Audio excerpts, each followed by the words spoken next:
নবীর ঝুলুসে নারায়ে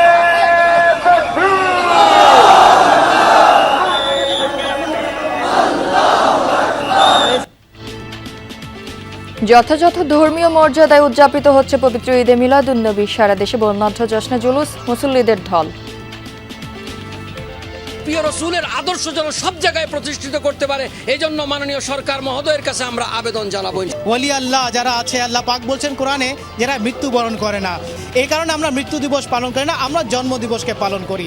রাসূল পাক সাল্লাল্লাহু আলাইহি সাল্লামের আজকে জন্মদিনের খুশিতে আমরা এই র্যালি করতেছি। অন্তরে প্রশান্তি আছে এখানে আমরা শান্তি খুঁজে পাই।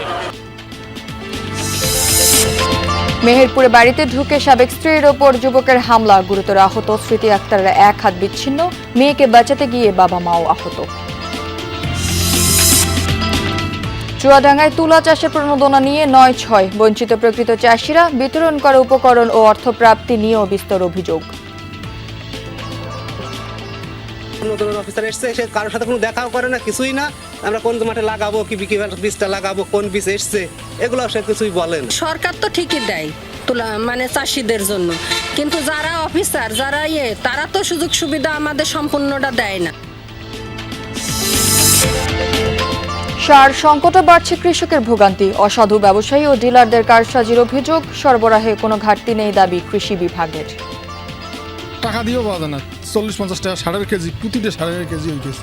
কিছু অসাধু ডিলার আছে, ব্যবসায়ী আছে, তারা সার মজুত করে রাখতেছে। যা চাহিদা ছিল সে অনুসারে আমরা সার পেয়েছি এবং উত্তোলন করা হয়েছে এবং কৃষকরা সেটি ব্যবহারও করছেন।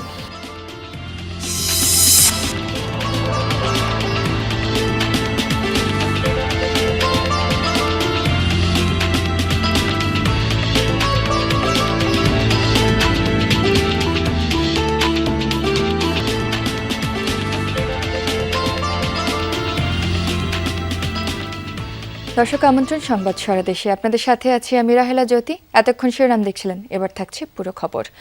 যথাযথ ধর্মীয় মর্যাদায় উদযাপিত হচ্ছে পবিত্র ঈদে মিলাদুন্নবী। দেশের বিভিন্ন জেলায় বের করা হয় জশ্নে জুলুস। পবিত্র ঈদে মিলাদুন্নবী উপলক্ষে চট্টগ্রামে ঐতিহ্যবাহী জশ্নে জুলুস বের করে আঞ্জুমানে রহমানিয়া আহমদিয়া সুন্নিয়া ট্রাস্ট। সকাল থেকে দেশের বিভিন্ন প্রান্ত থেকে আসা ধর্মপ্রাণ মুসল্লিদের পদচারণায় মুখর হয়ে ওঠে বন্দর নগরী। ব্যানার, ফেস্টুন, তোরণ ও সবুজ পতাকায় সেজে ওঠে নগরীর প্রধান সড়কগুলো। সৈয়দ মোহাম্মদ সাবির শাহ নেতৃত্বে শোল শহরের জামিয়া আহমদিয়া সুন্নিয়া মাদ্রাসা প্রাঙ্গণ থেকে শুরু হওয়া জুলুস নগরীর বিভিন্ন সড়ক প্রদক্ষিণ করে। আয়োজকদের দাবি এটি বিশ্বের সবচেয়ে বড় জুলুস। আমরা রাসূল ইসলামকে পেয়ে, কারণ এটা বড় রহমত আমাদের জন্য, এই জন্য রাসূল ইসলামকে পেয়ে আমরা আনন্দ করতেছি। তো এটার মধ্যে কোনো কষ্ট নেই, আমাদেরকে একটা অন্তরে প্রশান্তি আছে এখানে আমরা শান্তি খুঁজে পাই।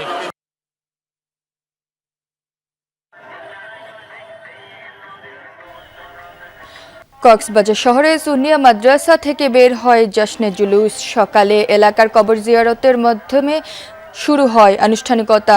র্যালিটি শহরের প্রধান সড়ক প্রদক্ষিণ করে। এতে মাদ্রাসার শিক্ষার্থী, শিক্ষক ও ধর্মপ্রাণ মুসল্লিরা অংশগ্রহণ করেন। ঈদে মিলাদুন্নবী উপলক্ষে খুলনায় বর্ণাঢ্য র্যালি অনুষ্ঠিত হয়েছে। সকালে নগরীর শিববাড়ি মোড় থেকে র্যালিটি শুরু হয়ে খানজাহান আলী রোড, শান্তিধাম মোড়, রয়্যাল মোড় সহ বিভিন্ন সড়ক প্রদক্ষিণ করে। ময়লাপোতা মোড়ে গিয়ে শেষ হয় র্যালিটি। এছাড়াও দিনব্যাপী বিভিন্ন আনুষ্ঠানিকতা রয়েছে খুলনায়।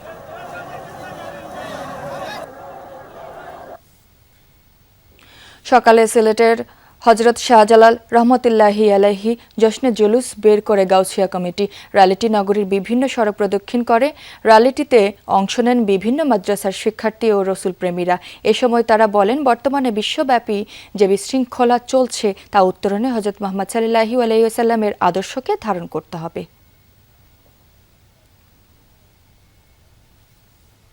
পবিত্র ঈদে মিলাদুন্নবী উপলক্ষে চট্টগ্রামে অনুষ্ঠিত হচ্ছে জশ্নে জুলুস। এ বিষয়ে আরও জানাতে সেখান থেকে যুক্ত হচ্ছেন সহকর্মী শহীদুল সুমন। সুমন, জশ্নে জুলুসের আনুষ্ঠানিকতা এখনো চলছে কিনা এবং অংশ নেওয়া মুসল্লিরা ঠিক কি বলছেন সেখানকার একটু বিস্তারিত আমাদেরকে জানাবেন। জ্যোতি, এখনো পর্যন্ত জুলুসের যে মূল জুলুস সেটি এখনো কিন্তু মূল সড়কগুলো প্রদক্ষিণ করছেন।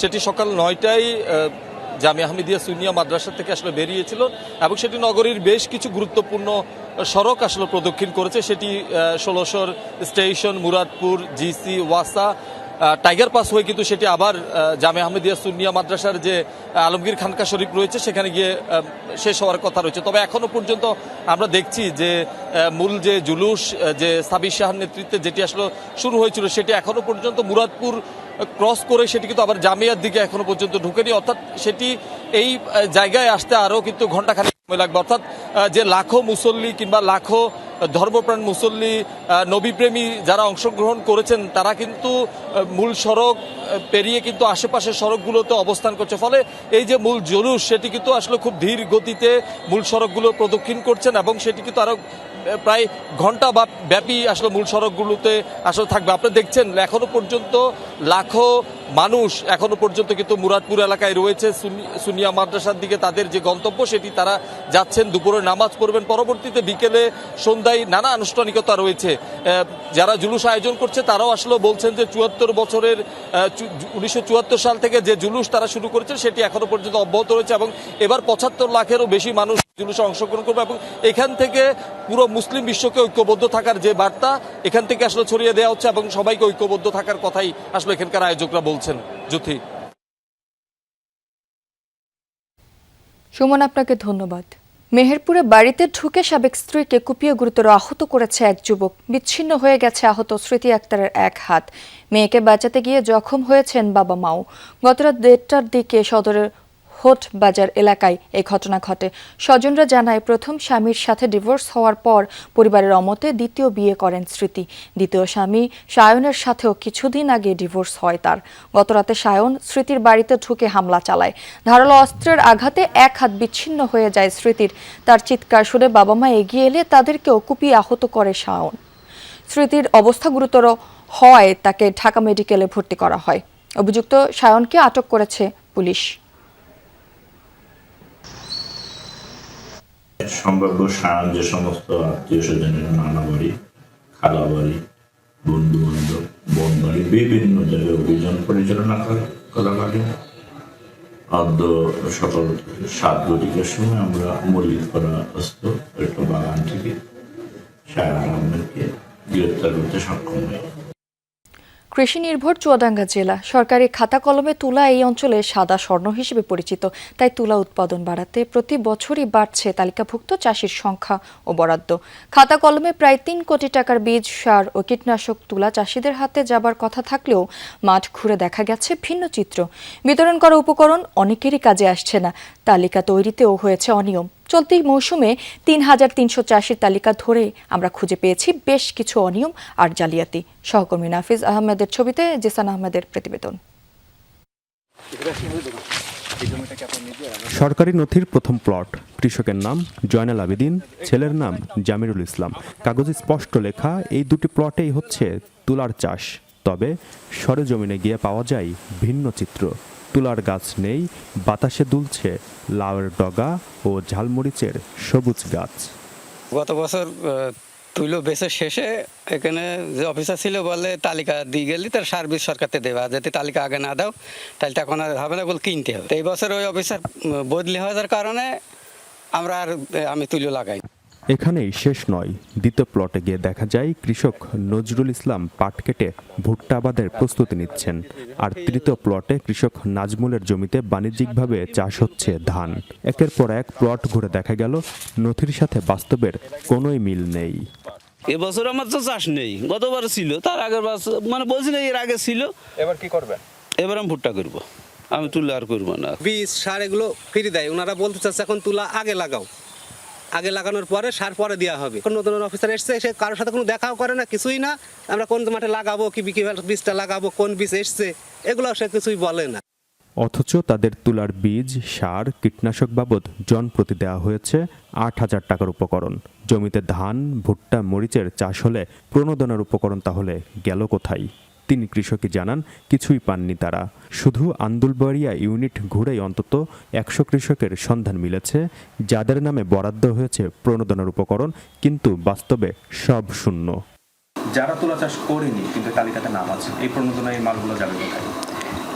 আমি এটা প্রত্যেকবারই আমি অফিসকে জানাচ্ছি বিষয়টা যে এইখানে এটা তো অগ্রায়ণ তালিকা, যে তারা ওই সময় তালিকায় নাম দিয়েছে তারা চাষ করবে। এখন অফিসকে আমি জানাচ্ছি, অফিস এটার ব্যবস্থা করবে। সেক্ষেত্রে কি চাষির সংখ্যা পরে আবার কমবে যখন চূড়ান্ত তালিকা হবে? আমি আসলে শিওর জানি না। তালিকা তৈরিতে সরকারি নীতিমালা মানা হয়নি বলেও অভিযোগ রয়েছে। নির্দেশনায় আছে প্রণোদনা পেতে একজন কৃষকের ন্যূনতম 1 বিঘা অর্থাৎ 33 শতক জমি থাকতে হবে। কিন্তু 3300 কৃষকের তালিকা বিশ্লেষণ করলে দেখা যায় অনেকেরই নেই 1 বিঘা জমি, অথচ পুরো প্রণোদনার প্যাকেজ অনুমোদন করা হয়েছে তাদের নামে। 165তে 1 কাঠা হয়, এটা 15 কাঠা জমি। 15 কাঠা জমিতে তুলা চাষ হয়েছে। তুলা চাষ রয়েছে। 2 জন মিলিয়ে তো 1 বিঘে, 2 বিঘে কেন করবে? আর বাকি মালটা তাহলে যাচ্ছে কোথায়? বাকি মালটা যাচ্ছে কোথায়? এও তো আমারই প্রশ্ন যে কোথায় যাচ্ছে। আপনি 15 কাঠার মালিক পেয়েছে? জি। আর বাকি মাল কোথায় আপনি জানেন না?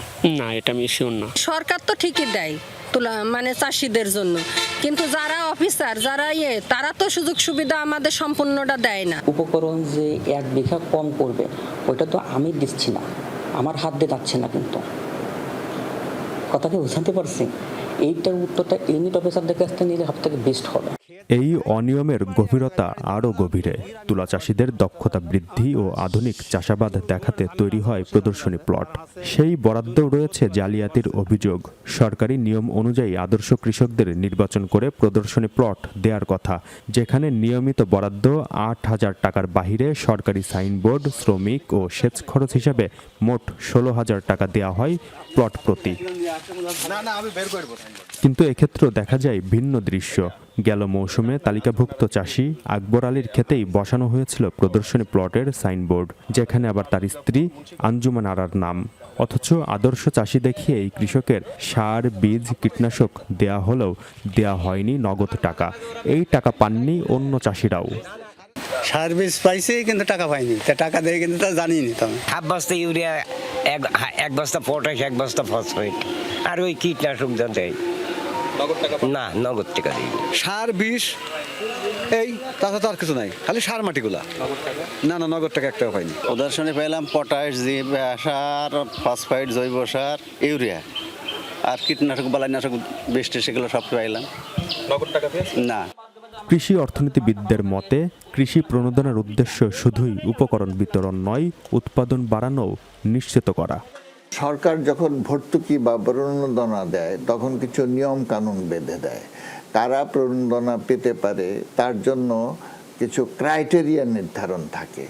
তো এই ক্ষেত্রে ক্রাইটেরিয়াটা মেনটেন হচ্ছে কিনা এটা দেখার দায়িত্ব কৃষি কর্মকর্তাদের এবং সংশ্লিষ্ট যারা জড়িত আছে, নেতৃবৃন্দ যারা আছে স্থানীয়, তারাও এটার দায়িত্বের মধ্যে আছে। এই অনিয়মকে গেল কয়েক বছরে নিয়মে পরিণত করেছে কর্মকর্তারা। কাগজে কলমে চুয়াডাঙ্গায় তুলা চাষের যে বিপ্লব দেখানো হয়েছে, মাঠে গিয়ে আমরা সেই বিপ্লব খুব একটা দেখতে পাইনি। যেসব প্রকৃত চাষিদের কাছে সরকারি প্রণোদনা পৌঁছানোর কথা, তা না পৌঁছে কাগজে কলমেই লোপাট হয়ে গেছে। মাঝখান থেকে বিপুল জনগণের ট্যাক্সের টাকা অঙ্কুরেই বিনষ্ট হচ্ছে। এভাবে চলতে থাকলে তুলা চাষে স্বনির্ভর হওয়ার যে স্বপ্ন, সে স্বপ্ন অধরাই থেকে যাবে। জিসান আহমেদ, যমুনা নিউজ, চুয়াডাঙ্গা। সার সংকটে প্রতিদিনই বাড়ছে কৃষকের ভোগান্তি। ডিলারের কাছে মিলছে না কাঙ্ক্ষিত সার, অন্যদিকে খুচরা দোকানে পাওয়া গেলেও কিনতে হচ্ছে বেশি দামে। চাষিদের অভিযোগ, অসাধু ব্যবসায়ী ও ডিলারদের কারসাজির কারণে তৈরি হয়েছে এমন সংকট। যদিও ডিলাররা বলছেন তারা সরবরাহ পাচ্ছেন কম। অন্যদিকে সারের কোনো সংকট নেই দাবি কৃষি বিভাগের। বিস্তীর্ণ মাঠ জুড়ে চলছে আমনের আবাদ। চারা রোপণ ও পরিচর্যায় ব্যস্ত সময় কাটছে চাষিদের, কিন্তু সার সংকটের কারণে দুশ্চিন্তা কাটছে না। আইডি কার্ড জমা দিয়ে 1350 টাকা নেয়। আমার 6 বিঘা জমিন, আমি 1 বস্তা সার নিছি। সারার তুরটি হবার লাগছে, সার পাই নে, তার জন্য আমার আবারটা বসি যাবার লাগছে।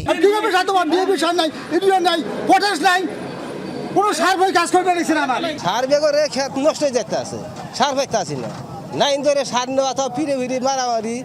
শুধু আমনই নয়, অন্যান্য ফসল চাষেও সার সংকট ভোগাচ্ছে কৃষককে।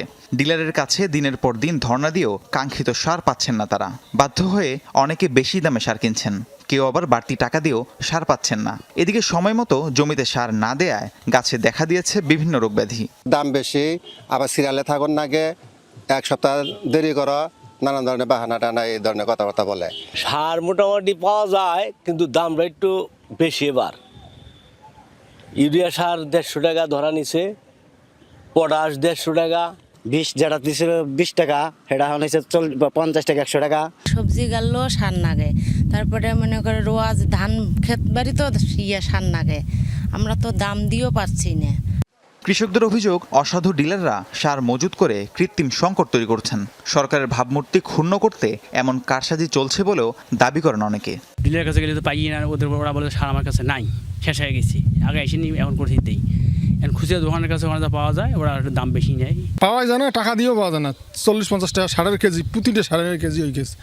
আর সারের ক্রাইসিস, সার পাওয়া যায় না। কিছু অসাধু ডিলার আছে বা ব্যবসায়ী আছে, তারা সার মজুত করে রাখতেছে। বিএনপি সরকার ইতিপূর্বে ছিল, তখনও সারের ক্রাইসিস। এখন আবার বিএনপি সরকার আছে, আবার সারের ক্রাইসিস। এই ঘটনাটা কিছু চক্রের কারণেও হয়, কারণ ডিলারের চক্রান্তর কারণেও হয়। অবশ্য ডিলারদের বক্তব্য ভিন্ন। তাদের দাবি, সরবরাহ কম থাকায় চাষিদের চাহিদা মতো সার দেওয়া যাচ্ছে না। অন্যদিকে খুচরা ব্যবসায়ীরা বলছেন, তারা ডিলারের থেকেই সার কিনে বিক্রি করছেন। অল্প মাল গাড়ি মিল করতে হয়তো এই 24 বস্তা 8 বস্তা এই সারটা তো আর দেওয়া যায় না, গাড়ি পাবো কিভাবে দূরে থেকে গোড়াশাল থেকে। এই জন্য ওনারা মিলাইতে একটু সময় লাগে, সময়ের কারণে একটু দেরি করে। আমাকে যেভাবে বাক করে দেয় ওইভাবে আমরা আইনা বিক্রি করি। কৃষকের চাহিদা পূরণ করতে পারছেন? যতটুকু আমাদের ছোট মানে ব্লকটা ছোট, সেই হিসাবে মোটামুটি আমরা চাহিদা করি। বড় ডিলারদের কাছ থেকে আনতেছি, আমি খুচরে বেচতেছি। আমরা ডিলার না, কিন্তু ডিলার ওরা ওইখান থেকে খুচরে বেচতেছি। যেভাবে দিচ্ছে 2-4 5 বস্তা দিচ্ছে, আমরা আনি 2 দিন 3 দিন বেচতেছি, আবার যা আনতেছি বেচতেছি। ওখানে সরকারি রেট দিচ্ছে, আমরা ওখান থেকে আনিয়ে খরচ সহ 1 টাকা পার কেজিতে 1 টাকা বেশি দিয়ে বেচতেছি। কৃষি বিভাগ বলছে সারের কোনো সংকটই নেই, তবে অসাধু ব্যবসায়ীদের কারসাজির বিষয়ে তাদের জানা আছে, তাই নিয়মিত মোবাইল কোর্ট পরিচালনা করা হচ্ছে। আমরা যেটা চাহিদা চেয়েছিলাম আমরা সেগুলো সম্পূর্ণ পেয়েছি এবং আমাদের ডিলাররা এটা উত্তোলন করছে। তো আমার যে মজুত আছে সেই মজুত যথেষ্ট, তো আশা করি আমাদের সংকট হবে না। যা চাহিদা ছিল সে অনুসারে আমরা সার পেয়েছি এবং উত্তোলন করা হয়েছে এবং কৃষকরা সেটি ব্যবহারও করছেন। তো আমাদের কুড়িগ্রাম জেলায় এই মুহূর্তে সারের কোনো সংকট নেই। শুধু মৌখিক আশ্বাস নয়, ফলন বিপর্যয় ঠেকাতে সরকার নির্ধারিত দামে যেন চাহিদা মতো সার পাওয়া যায়, সেই বিষয়টি নিশ্চিত করার দাবি চাষিদের। রাহিম সারোয়ার, যমুনা নিউজ। মানিকগঞ্জের হরিরামপুরে পদ্মা নদীতে নৌযান থেকে টোল আদায়কে কেন্দ্র করে দুই পক্ষের বিরোধ এখন চরমে। এরই মধ্যে ঘটেছে হামলা, হয়েছে পাল্টাপাল্টি মামলাও। ঝাড়ু মিছিল, মানববন্ধন, থানা ঘেরাও সহ নানা কর্মসূচি পালন করেছে দুই পক্ষ। এ নিয়ে এলাকায় তৈরি হয়েছে উত্তেজনা। দ্রুত সমাধান না হলে যে কোনো সময় বড় ধরনের সংঘাতের আশঙ্কা করছেন স্থানীয়রা। পদ্মার বুকে সারিবদ্ধভাবে চলছে বালু বোঝাই বাল্কহেড। এসব বাল্কহেড সহ বিভিন্ন নৌযান থেকে টোল আদায়কে কেন্দ্র করে মুখোমুখি বালুমহলের ইজারাদার পক্ষ ও টোল আদায়কারীরা। বিরোধ গড়িয়েছে হামলা, মামলা আর পাল্টাপাল্টি কর্মসূচিতে। নৌযান মালিকদের অভিযোগ, হরিরামপুরের পদ্মায় টোল আদায়ের নামে জোর জুলুম করা হচ্ছে। চাহিদা মতো টাকা না দিলে করা হয় হয়রানি ও মারধর। চাঁদাবাজি যেটা হইতেছে বিএডব্লিউ নামে বেপরোয়াভাবে 4000-5000 টাকা করে একটা বলগেট থেকে নিতেছে। অসাধু অফিসারদের সাথে ম্যানেজ করে কিছু কুচক্রী মহল নৌপথে চাঁদাবাজিগুলো করছে। আমরা তো সবকিছু সরকারের নিয়ম মেনে সরকারকে বৈধভাবে ট্যাক্স দিয়ে আমরা চালাইতেছি, তাইলে কেন আমরা হয়রানির শিকার হব? অন্য পক্ষের দাবি, বিআইডব্লিউটি এর অনুমতি থাকলেও নৌযান থেকে টোল আদায় করতে পারছেন না তারা। সম্প্রতি টোল আদায়ের সময় হামলার ঘটনায় কয়েকজন আহত হন। পদ্মার বালিমহলের ইজারাদার এরা আমাদের লোকজন মারপিট করে এবং মারপিট করে তাদের বেধড়ক মারে এবং মারার পরে আমি থানায় গিয়ে আইন শৃঙ্খলার প্রতি সম্মান জানিয়ে আমি মামলা করি। একদল দুষ্কৃতিকারী আমাদের উপর দেশীয় অস্ত্রশস্ত্র দিয়ে হামলা করে, এতে আমার ডান হাতটি ডাক্তার বলছে ভেঙে গেছে, আমার মাথায় আঘাত করছে। দুপক্ষের এই বিরোধ আরও জটিল হয়েছে স্থানীয় রাজনৈতিক বিভাজনে। উপজেলা বিএনপির দুটি পক্ষ এই বিরোধে দুই পক্ষে অবস্থান নেয় উত্তাপ ছড়িয়েছে রাজপথেও। গেল সোমবার এক পক্ষের ঝাড়ু মিছিল, অন্য পক্ষের মানববন্ধন এবং থানা ঘেরাও কর্মসূচিও পালিত হয়। পদ্মা নদীর মাঝখানে ঘটনাকে কেন্দ্র করে এক পক্ষ দাবি করেন যে তাদের ডেজারে চাঁদাবাজি করতে গেলে তারা প্রতিহত করেন, আরেক পক্ষ দাবি করেন যে তারা চ্যানেল চার্জ আদায় করতে গেলে তাদেরকে মারধর করেন। আমরা সবকিছু অবজারভেশন করতেছি যাতে কোনো প্রকার সংগঠন দুর্ঘটনা সংঘটিত না হয় সে বিষয়ে সর্বোচ্চ দৃষ্টি রাখতেছি। পুলিশ বলছে পরিস্থিতি নিয়ন্ত্রণে দুপক্ষের কর্মসূচি ও বিরোধের বিষয়টি নজরদারিতে রয়েছে, কিন্তু প্রশ্ন উঠছে পদ্মায় নৌযান থেকে এই টোল আদায়ের বৈধতা কতটুকু, আর বিরোধ নিষ্পত্তিতে সংশ্লিষ্ট কর্তৃপক্ষের ভূমিকাই বাকি। এটা সরকারি একটা প্রতিষ্ঠান, সরকারি প্রতিষ্ঠানের আমরা ইজারা প্রদান করে থাকি। ইজারা টোল আদায় করা বা রাজস্ব আদায় করা, সরকারি রাজস্ব আদায় করা, এটা একদম বৈধ, সবকিছু বৈধ। মন্ত্রণালয় থেকে ইজারা নিয়ে এসছে, নৌ চ্যানেল ইজারা নিয়ে এসছে এবং সেভাবে তারা টোল আদায় করছে। এবং তারা যদি নির্ধারিত তাদের গ্যাজেটের মূল্যের বাইরে টোল আদায় করে সেটা অবশ্যই আমাদেরকে জানালে আমরা প্রয়োজনীয় ব্যবস্থা গ্রহণ করব, কিন্তু সেরকম অভিযোগ কেউ করছে না।